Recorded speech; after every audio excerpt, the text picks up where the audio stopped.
तो बेटा coordination compounds का नोमेनक्लेचर, और जैसा कि मैंने पहले भी आपको बताया किसी भी कोऑर्डिनेट कंपाउंड में, पहले तो मैंने आपको बताया था कि इसे कोऑर्डिनेट कंपाउंड क्यों कहते हैं, क्योंकि इसमें जितने भी लिगेंड्स होते हैं वो सब सेंट्रल मेटल से कोऑर्डिनेट बॉन्ड से जुड़े होते हैं। अब प्रश्न उठता है ये लिगेंड्स क्या होते हैं? बेटा जितने भी ग्रुप्स या एटम्स सेंट्रल मेटल से कोऑर्डिनेट बॉन्ड से जुड़े होते हैं उन्हें लिगेंड कहते हैं, ठीक है ना।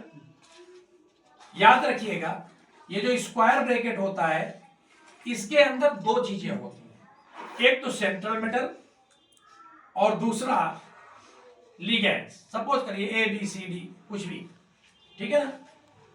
एक तीसरी चीज भी मैंने बताई थी जो इस स्क्वायर ब्रैकेट के बाहर होती है, वो पहले भी हो सकती है बाद में भी हो सकती है। यानी ऐसे भी हो सकता है कि यहां सपोज करिए P लिखा हुआ है एंड समथिंग लाइक दैट, ये भी एक कोऑर्डिनेशन कंपाउंड है।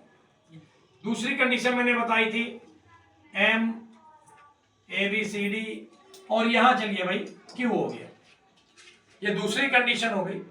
और तीसरी कंडीशन मैंने बताई थी आपको कि केवल इतना लिखा हुआ। पहली कंडीशन याद रखिएगा, हम लोग जानते हैं 9th क्लास से पढ़ा है आप लोगों ने कि जब फार्मूला लिखते हैं तो anion is followed by the cation. ये कह लीजिए कि जो केटायन है वो पहले, एनायन बाद में। केटायन पहले, एनायन बाद में। यानी जाहिर सी बात है जो P होगा it must be a cation. क्या होगा ये? केटायन। और जब ये केटायन है तो जब कभी भी आयोनाइज होगा तो आयोनाइज होने पे इस पर कैसा चार्ज आएगा? पॉजिटिव चार्ज आएगा, और इस पर नेगेटिव चार्ज आएगा। इसको हम लोग बोलते हैं एनायनिक कॉम्प्लेक्स या एनायनिक कोऑर्डिनेशन स्फीयर, ठीक है। इसमें जब आप आयोनाइज करोगे तो जाहिर सी बात है ये बाद में आएगा तो ये एनायन होगा तो इस पर नेगेटिव आएगा, ये पॉजिटिव, तो इसको क्या बोलेंगे हम लोग? ये कैसा है बोलो? केटायनिक कॉम्प्लेक्स। कैसा है? केटायनिक कॉम्प्लेक्स, ठीक है ना। और इस पर ना पहले कोई चीज है ना बाद में कोई चीज है, तो ये आपका न्यूट्रल कॉम्प्लेक्स है। ये जो चीज बाहर होती है बेटा इसे हम लोग बोलते हैं क्या? Counter ion. क्या बोलते हैं? काउंटर आयन, ठीक है ना।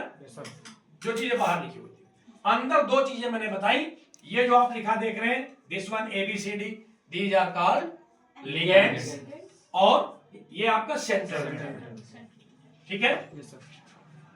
बाकी आपको बता ही चुका हूं कि लिगेंड्स आप जानते हैं, फिर भी एक वीडियो आप चूंकि बना रहे हैं तो थोड़ा सा रिकेप कर देता हूं। लिगेंड्स चार्जेस के बेस पर 3 तरह के होते हैं।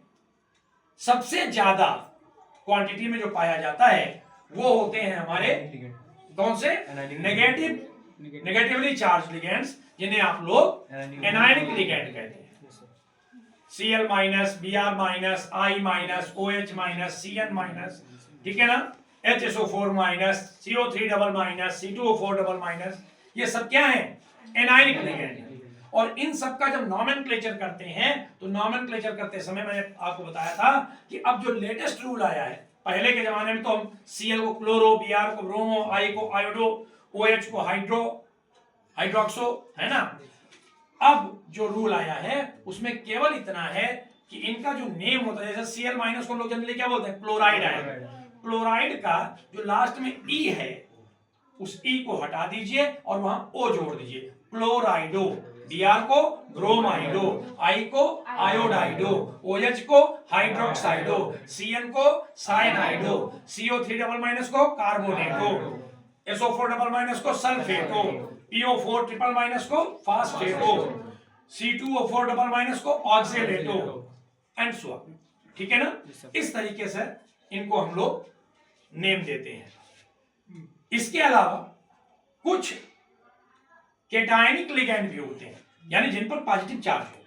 हालांकि बहुत रेयर है ऐसा, क्योंकि मेटल भी आप जानते हैं पॉजिटिवली चार्ज होता है तो दोनों एक दूसरे से जुड़ना मुश्किल है। फिर भी कुछ केटायनिक लिगेंड होते हैं और उनके नाम के लास्ट में हम लोग generally IUM ammonium ion, NH4+ ammonium, ठीक है ना। इसके अलावा आप लोगों ने देखा था SO3H+, है ना, सल्फोनियम है। इस तरीके से साथ ही साथ न्यूट्रल लिगेंड्स भी होते हैं, और न्यूट्रल लिगेंड्स में याद रखिएगा वाटर को एक्वा या एक्वो, H2O लिखा है उसे या तो एक्वा या एक्वो। क्लियर? अगर कहीं पर EN लिखा है तो बता चुका हूं, ethylene diamine, ethylene diamine, ठीक है ना। इसी तरह अगर कहीं मान लीजिए आपका लिखा हुआ है OX, इस OX मतलब ऑक्स मत समझ जाना, हाँ कि बोले OX मतलब ऑक्स माने बैल, ऑक्स मतलब ऑक्सीलेटो आयन, ये ऑक्सीलेटो आयन, ये सब शॉर्ट फॉर्म है, ठीक है ना। तो ये आपके चार्ज के बेस पे लिगेंड हुए। इसके अलावा डेंसिटी के बेस पर भी मैंने लिगेंड बताए थे, हिंदी में दंतता। ये डेंसिटी क्या है, दंतता क्या है? डेंसिटी है बेटा कि जितने कोऑर्डिनेट बॉन्ड उससे बने हुए हैं वही उसकी डेंसिटी है, वही उसकी डेंसिटी है।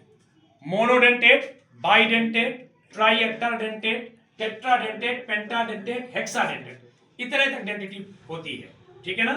यानी मोनोडेंटेट यानी जिनसे केवल एक कोऑर्डिनेट बॉन्ड बने, ClBr मोनोडेंटेट, ठीक है ना। बाइडेंटेट जिनसे दो कोऑर्डिनेट बॉन्ड बने, जैसे ऑक्सीलेटो आयन या EN यानी एथिलीन डाइअमीन। देखिए ध्यान से, CH2NH2 सिंगल बॉन्ड CH2NH2, तो ये दो लोन पेयर है इनके पास, एक एक करके इन दोनों जगहों से कोऑर्डिनेट बॉन्ड बनता है, बाइडेंटेट हो गया। ऑक्सीलेटो आयन में भी सेम यही होता है, ठीक है ना। इसी तरह ट्राइडेंटेट है ना, में कितने कोऑर्डिनेट बॉन्ड बनेंगे? 3 बनेंगे। फिर टेट्राडेंटेट कितने बनेंगे? 4। पेंटाडेंटेट 5, और हेक्साडेंटेट जिसे जनरली आप लोग EDTA, ध्यान रखिएगा ये hexadentate, ethylene diamine tetra acetate, ethylene diamine tetra acetate, ये हेक्साडेंटेट है, यानी इसकी डेंसिटी 6 है, दंतता 6 है। अगर यहां टेट्रा की जगह ट्राई आ जाए तो पेंटाडेंटेट हो जाएगा, ठीक है ना, दंतता 5 हो जाएगी। इस बेस पे ये सारे के सारे मैंने आपको एक थोड़ा सा जनरल रिकेप करा दिया कि आपके जो लिगेंड्स, इसके अलावा भी एक छोटी सी बात और कर लें इस वीडियो में, इतना समराइज कर लें तो एक बात आती है आपके एम्बिडेंट लिगेंड। एम्बिडेंट लिगेंड क्या होते हैं?